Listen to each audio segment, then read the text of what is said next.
Kubernetes is Kubernetes. The core project, the code, how it's built, how it's structured. Manifests are manifests, deployments are deployments, pods are pods, services are services. But depending on how you're running Kubernetes, things can be tweaked a little bit differently. And that's what we're going to talk about today. My name is Michael Levan. My name is Kristina and And we are going to dive into managed Kubernetes services. And I'm sure we can talk about on-prem and all that stuff as well. But I think this topic is important because there are subtle differences. So the core project of Kubernetes doesn't change, but what they add on top does change. One thing that automatically comes to mind is like RBAC, or I'm sorry, Azure Active Directory. So like Azure Active Directory, for example, easy to use in AKS. Why? Because they put it on top, so to speak, right? Whereas you could actually use Azure Active Directory for Gkey, for EKS, but it's not built in. So like you have to put that component on top. And I guess that makes sense because, of course, if it's natively integrated with the services of the same cloud provider, it kind of makes sense that it's much more easier to use and it kind of comes out of the box versus if you're going to use a service from the other cloud provider that may still require quite a few changes to be done, since there is not necessarily a one-to-one mapping to things across the public cloud providers. So I guess it's worth being prepared for that in case you want to mix and match a little bit. Yep, 100%. And the whole idea of managed Kubernetes services kind of being able to build their own thing, that's kind of newish because it used to be in tree. So all the code for the Kubernetes providers, whether it was Azure, AWS, whatever, the core code that they built was in tree and it was all shipped together. But now it's separated, and it's almost like a plugin in a sense where the code is here's the AKS code, here's the EKS code, etc. But they're of course taking the core Kubernetes project, bringing it into their tree, and then adding on what they want to add on top. And that's why there are things like, if you go to, I'll share my screen here for everybody that's just listening. We're going to do a little bit of screen share as well, but you'll still be able to follow along nonetheless. So in this case here, let's do this. Let's go here. If I go to, Kubernetes services, right? I have a couple of different options, but if I click create, I have various different integrations, right? For Azure Container Registry, for the Defender, for Istio, right? So there's like managed Istio. There's managed policies, which are like, network policies essentially in a sense, or I'm sorry, policy enforcement like OPA and Kyverno. And then in monitoring, we have, Container Insights, and we have managed Prometheus, and we have managed Grafana. But then if you, maybe go to GKE, and let's say I go to my clusters here. Oh. Nope.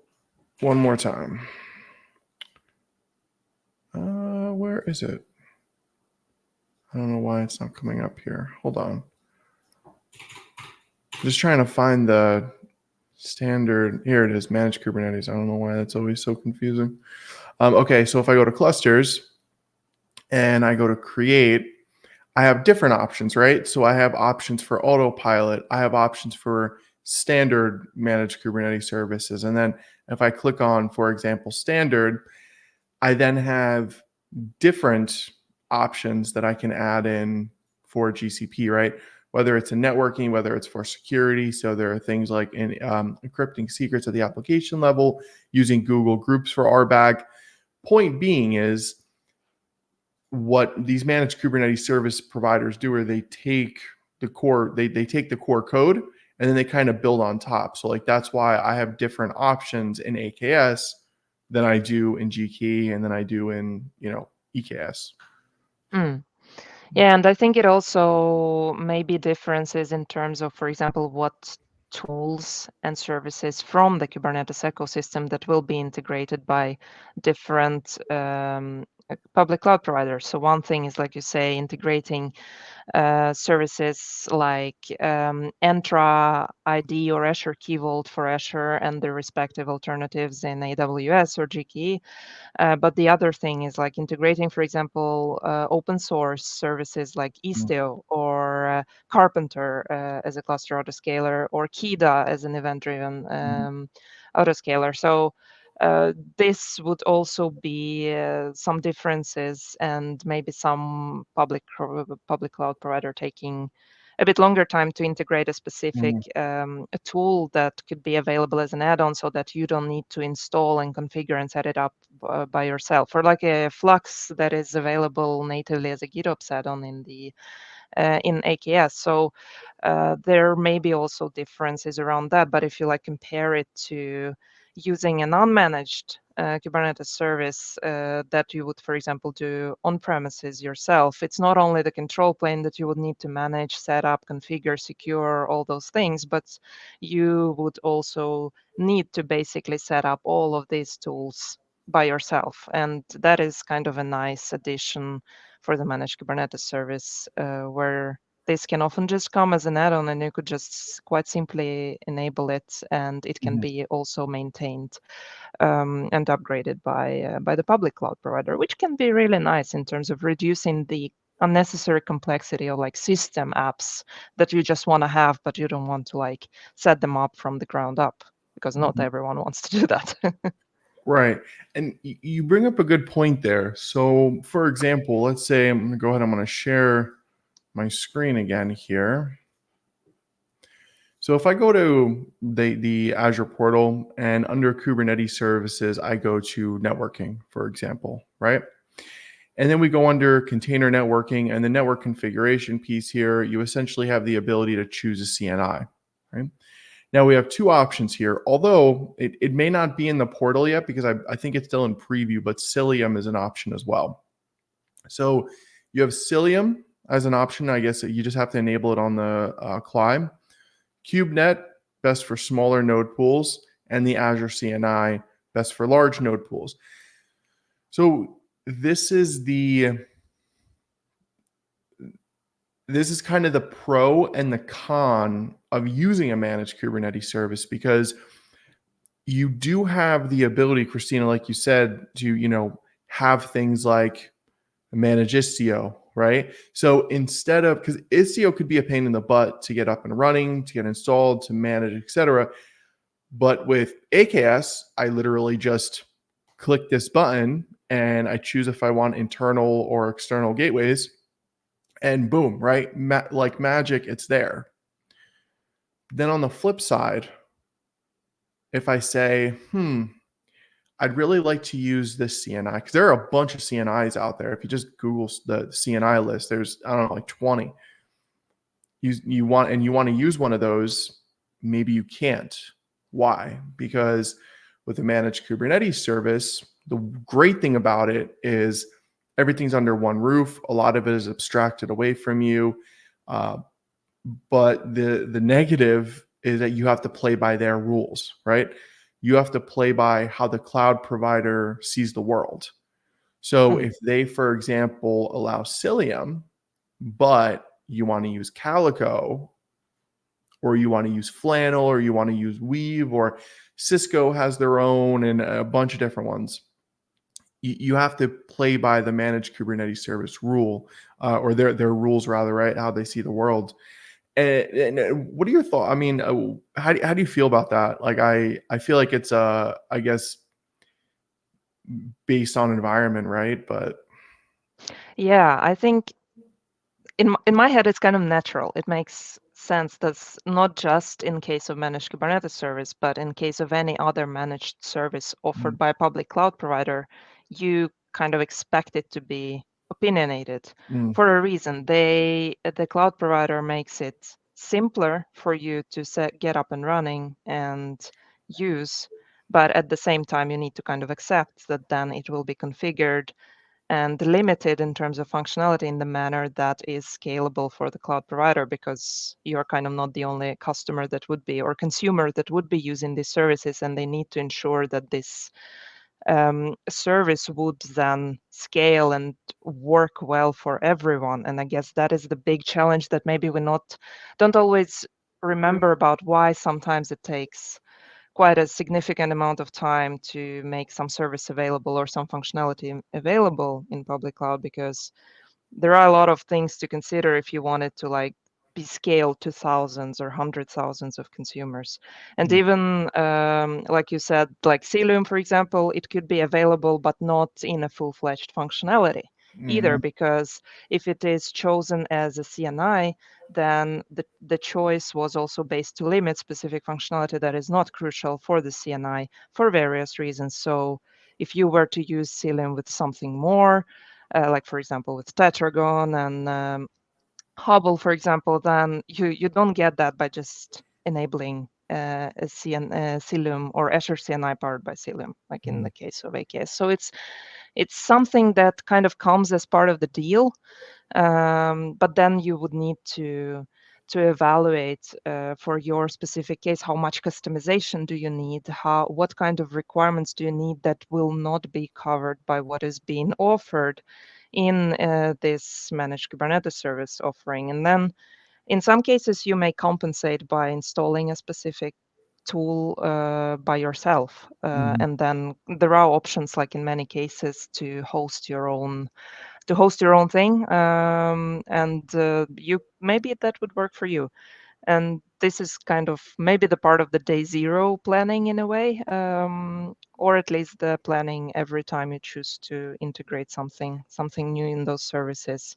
But then it still gives you more room for customization than if you would opt in for something even more abstracted, like serverless container as a service offering, right, where you don't get you don't get more or less any customization at all. You can just deploy things, but it's everything in the background is very opinionated. So it's Right. even not for everyone either. So it's like Right. need to choose what would work for your project.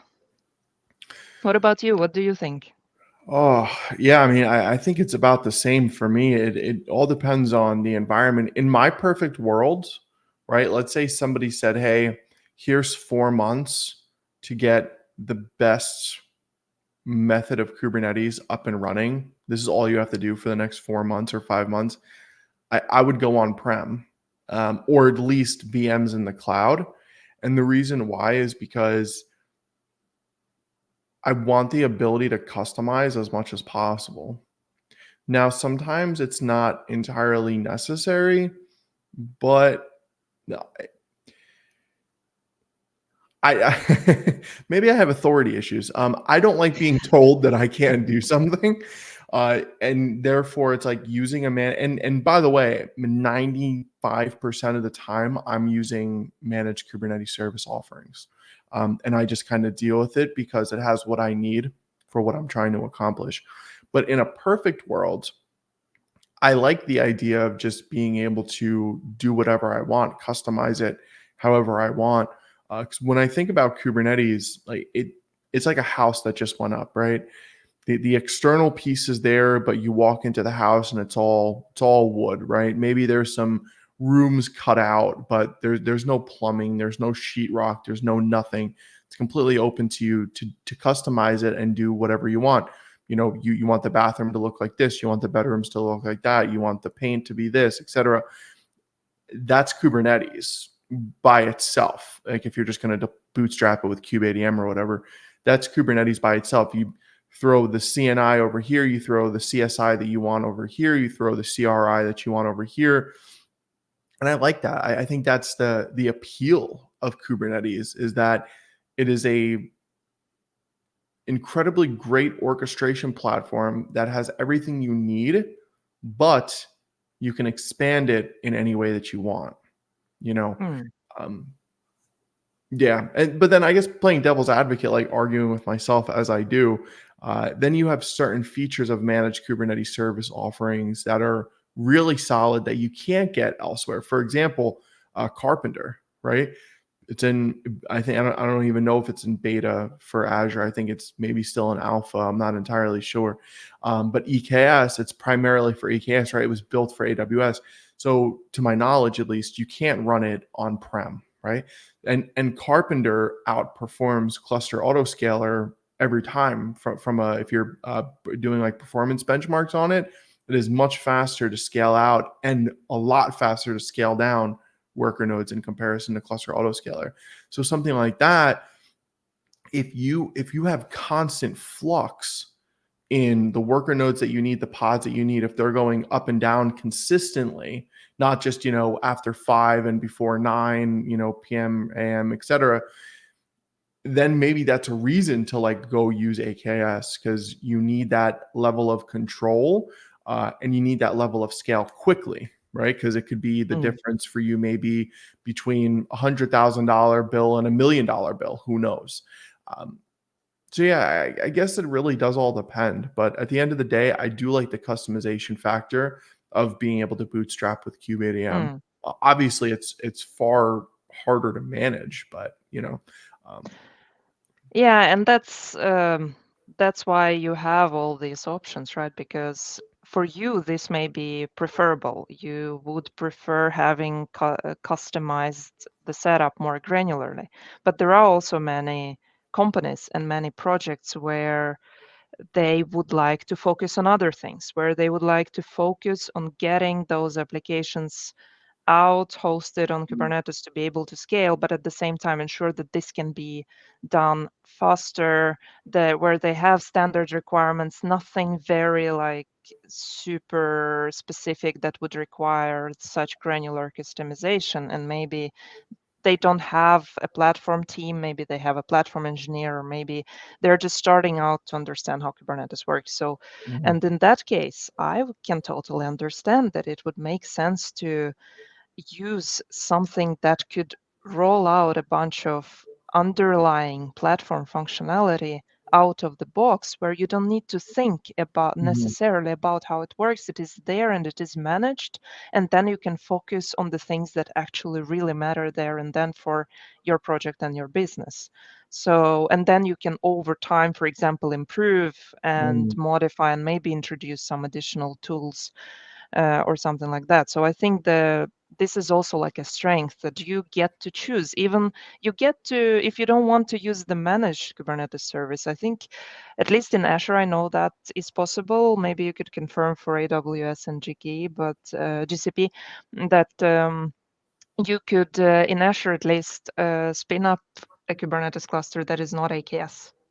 So you Mhm. could like spin it up in Azure on Azure infrastructure, but it's not AKS. So you get to set up stuff from Right. the ground up, like if you would do with the regular Kubernetes cluster, but you get the infrastructure, the VMs managed, or like available for you through Azure. So if you want to do it hardcore, there are possibilities for that as well.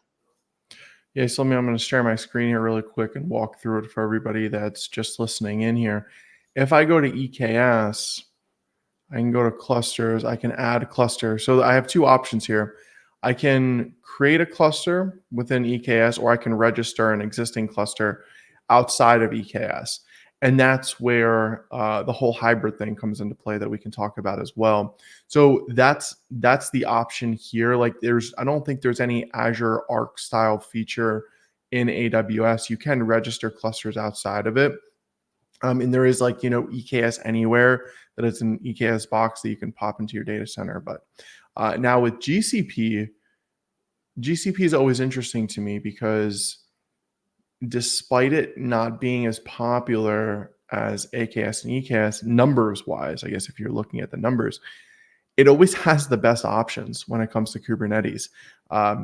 Just as an example here, right? Like the security dashboard that you have available in Gkey, it's just, I don't have any clusters running right now, so you don't see much data, but it's 0 to none. I mean, it's pulling in all the different information from all the vulnerability databases, and you have an excellent dashboard here. And I like this feature of managed Kubernetes services in terms of security above all else. But going back to the cluster thing, if I click create, so I can attach an existing cluster, right? Lets you view your existing non-GKE clusters in the Google Cloud Console with Anthos. That's really interesting. Anthos is a big component there, right? Because you can manage, VMs outside of GCP and all that. But if I click create, I got a couple of different options here. Number one, autopilot and standard, which we can also talk about this whole serverless Kubernetes thing. Other clouds, so I can configure Anthos to connect with AWS and Azure, which is awesome. So I can manage those clusters here, or I can manage on-prem. And I got a couple of different options on-prem: vSphere, bare metal, and Kubernetes at the edge. So GCP offers a heck of a lot of features in terms of managing Kubernetes literally from anywhere, which is cool. Yeah. So there are definitely a lot of things to experiment with and play around with, and that I believe is what makes this job in a way really interesting and challenging. You can always find a challenge if you want to. Yeah.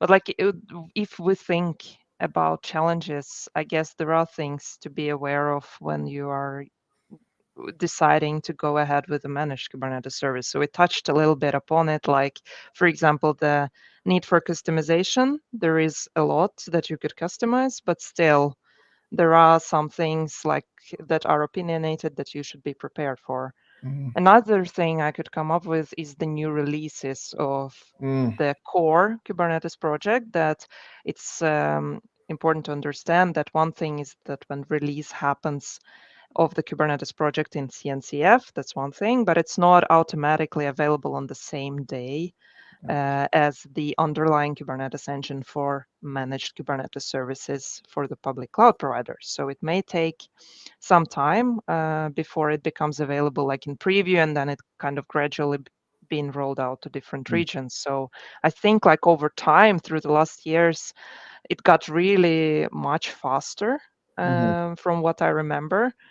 So now it's like, I'm wondering if it's like a matter of no, probably not days, but like weeks before it becomes available for some of the managed Kubernetes services. So it's like it's happening pretty fast, but it's Yeah. still not on the same day as the actual release. Yeah, so I typically always see it as like a minor version behind. So, for Mm. example, version 1.31 of Kubernetes is being worked on right now. Do you by chance remember the release date for 1.30? Oof.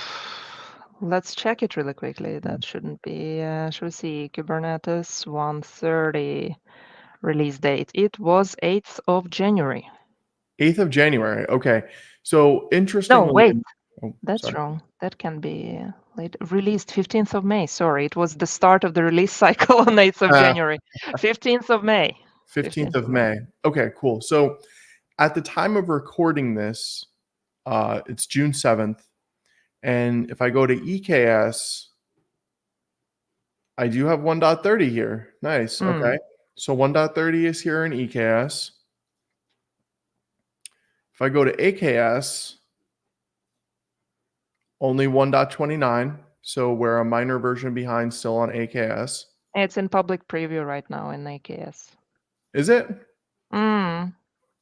But Oh, it's not available maybe in all regions, but I know that it's in public preview since 21st of May. okay. Yeah, I'm in East US right now. That's interesting. Usually the East US regions are the ones that Hmm. get updated. Yeah, I'm not sure. Yeah, so I see 1.29.4 there. And then in GKE, if we go ahead and if we look, let's see what version we have here. Um, no, that can't be right. Okay, let's go to Rapid Channel. Oh yeah, and then see we have a bunch of 1.30 versions. Yeah, so in GKE you also have the regular channel, which I don't know what the difference between regular and stable is. I guess stable, you have stable older versions. Regular, you have one of the latest, so it's 1.29. And then in rapid channel, I have a couple of different 1.30 versions. So yeah, it definitely does. It seems like it does depend on the cloud provider. My assumption is GCP is going to get it the fastest, Hmm. but yeah, and like you said though, it used to be way slower. Like it used to be like months behind. Hmm. So that's a good thing. Yeah, and then the other thing as well with that is like upgrade paths. So the upgrade paths are going to be different between providers as well. The steps are going to be different. The commands you have to run are going to be different. All that stuff. Hmm. And then there's also the serverless Kubernetes thing, right? So for example, just go ahead and share my screen again. Within GKE, I have this thing called autopilot. So if I click on create, you have this autopilot feature here. Now, autopilot is Kubernetes, manage Kubernetes, but you're actually no longer managing worker nodes either. Okay. So everything is serverless, so to speak. And then, funny enough, so that's just Kubernetes. Well, let's say you don't want to go with Kubernetes and you want to go with something like Cloud Run. Cloud Run is a serverless container service, but it's actually running on top of Borg. So Borg is I don't want to necessarily say Kubernetes was like invented from it because it wasn't. It's a different code base, but the idea stemmed from Borg. I guess is the best way to put it. But Cloud Run is a way to run containers, either container jobs, right? So it's like a run until exited, or services, which is like a long lasting thing. And you can pull container images, you can pull directly from code, you can do resource optimization here. You have all your security pieces, all your container pieces in terms of how much memory you want to give it, how much CPU you want to give it, volumes you want to attach, security pieces if you want to attach anything. So again, this is running on top of Borg, so it is an orchestrator. And then in Azure, you have, I guess the closest thing is like Azure Container Apps. You have Azure Container Instances. And then in AWS, you can set up your node pool to be a Fargate profile. And that Fargate profile is like serverless Kubernetes as well. So you're not managing those worker nodes anymore. And so that's like another evolution. But even with that evolution, we don't have things that we can utilize like in managed Kubernetes services. So for example, with GCP, you can run Istio on autopilot. With EKS Fargate profiles, you cannot. You have to use AWS's service mesh solution, right? So you're the Kubernetes serverless thing is like the next step into getting tightly integrated into one Hmm. cloud. So that's the next evolution there as well.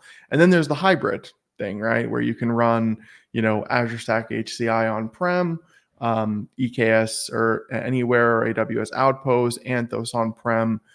So there's definitely these fine lines in the middle as well. Yeah. So I guess you could visualize it like a ladder in a way, ladder of options that you have to choose from, depending mainly maybe on the amount of customization that you need, because that is maybe the main challenge. The more closer to serverless you come, the more Mhm. opinionated it becomes. So like thinking about that, how much customization you would need, how much interaction with the control plane, for example, you would need. That would also depend if you could go for options like serverless, right? Because there you can't do anything. You can't do any direct interaction with the control plane.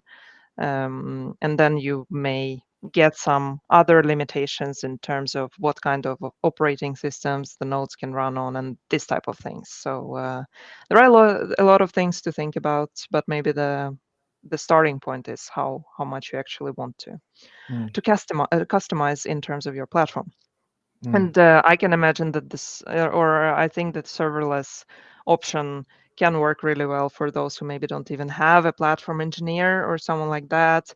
Maybe a startup that needs to like get those apps up and running really fast, and then they don't need to think about everything that you would need to handle with a Kubernetes-based platform. Then you can just focus on getting that image, pointing to that image, Mm. and doing some configurations in terms of exposing that or not exposing that app, depending on if it's going to be public facing or internal, and then you're good to go. And then I can imagine that for many cases it would be a fast way to their goal to begin with.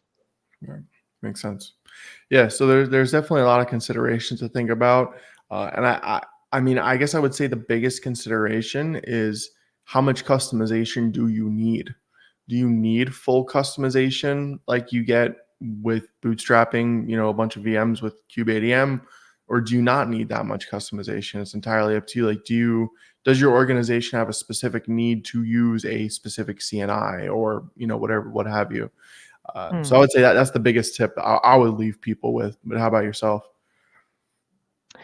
Yeah, I think we're very much aligned on that. That I would also point that out, that basically is one of the main factors that would affect your choice in terms of what kind of service to go for. So um, another, yeah, I think maybe another thing, especially like in Europe, it's very relevant. That comes down to all the GDPR Mm, and privacy laws and everything. So it would depend, for example, if you have customers that have specific requirements in terms of the region where the data needs to be mm, stored, then you need to like look what regions are available for different public cloud providers. Let's say that you haven't been using a public cloud provider yet, you're just starting out. Not all of the public cloud providers have regions in every single country. mm, It's not given. So in some cases you may need a specific country to store data in. So I've seen this happen, for example, even in Scandinavia, like in Sweden, for example, there are customers that are very, very strict on that. They want their data, they want everything to be stored in Sweden, and then you kind of are dependent on ensuring that that public provider has a region available in Sweden that you could utilize. So this can be also another factor that would affect your choice. And also, if you have been using a specific public cloud provider before Kubernetes for other services, right, then it's much easier to utilize the managed service from that public cloud provider if it's ticking off all the requirements you need for a platform for your application. So mm, that would be like a natural choice as well. But I think it basically comes down to kind of sitting and looking into what kind of requirements do you have and comparing that across the different options. And maybe personal preference also comes a little bit mm. into the picture. Like you, Michael, have worked probably with all of the three managed Kubernetes services from public cloud providers much more compared to me. I work most with Azure, a little bit with GCP, not that much with AWS. So maybe I'm curious, like from your point of view, after having worked quite some time with all of the three, which one do you prefer personally most, if it's not a secret? Yeah. So I would say from a feature perspective of being able to get as much customization as possible, GKE, Hmm. GCP, but then GCP is a little bit of a pain in the butt to work with as a whole. If you want something quick, straightforward to get up and running, AKS. AKS has a ton of features as well. I just don't think it's as feature rich. Even like that security pane that I was showing before, right? Like Azure has similar stuff with the security advisor components, but nowhere near like what you get from the GKey portal and then or from the GCP portal. And also, the fact that with GCP you can literally run clusters anywhere, bring them in from anywhere. I think Azure you can do the same thing, but it feels uh, not as strong as it does in GCP. I don't know if that makes sense, but like it feels less so for some reason. Maybe other people can put their finger on it. I can't put my finger on why. That's just my feeling around it when I Hmm. use both. So yeah, I would say that. And then in terms of AWS, I mean, EKS always feels slightly behind everybody else for some reason, but I think it really does come down to like what your organization is using. Like if you're 100% AWS shop, I wouldn't tell you to go to AKS or GKey unless you had a really, really strong reason. Same thing with the other providers. Where you are, unless you have a strong reason to go somewhere else, you know. Like a good example, a couple of years ago, one of my clients or one of my previous clients, we were working on EKS. And the way that their application worked, they needed a lot of IP addresses, right? It was geo-based. So the IP addresses always changed and always moved. EKS, AWS, the way that the VPCs worked or the subnets worked within the VPCs, it couldn't handle that many IP addresses. So then we had to go IPv6. But the problem with IPv6 was it didn't play nice with Istio. So then we had to look and say, okay, is IPAM easier or better managed on AKS or on GKey, right? And we had to kind of look at each cloud provider because AWS wasn't able to essentially do what we needed it to do for the multi-IP issue. So unless you have a compelling reason like that, and I'm being vague about it just because it's a previous client, that's why I'm being so vague regarding the issue. But it's stuff like that, like things like that. Here's the other thing too. You may not know it until you're months in, and then you're like, oh. So it's because you don't know what you don't know, right? Until you actually run into the issue. So yeah, unless you have a compelling reason, I would say stay where you are. Yeah, I think that's a very valid point because it also comes down to having that experience in a different cloud provider. You would still need to have people who know that, or at least have enough time to like understand how this other cloud provider works. And then the question is, how much value do you gain of switching in between?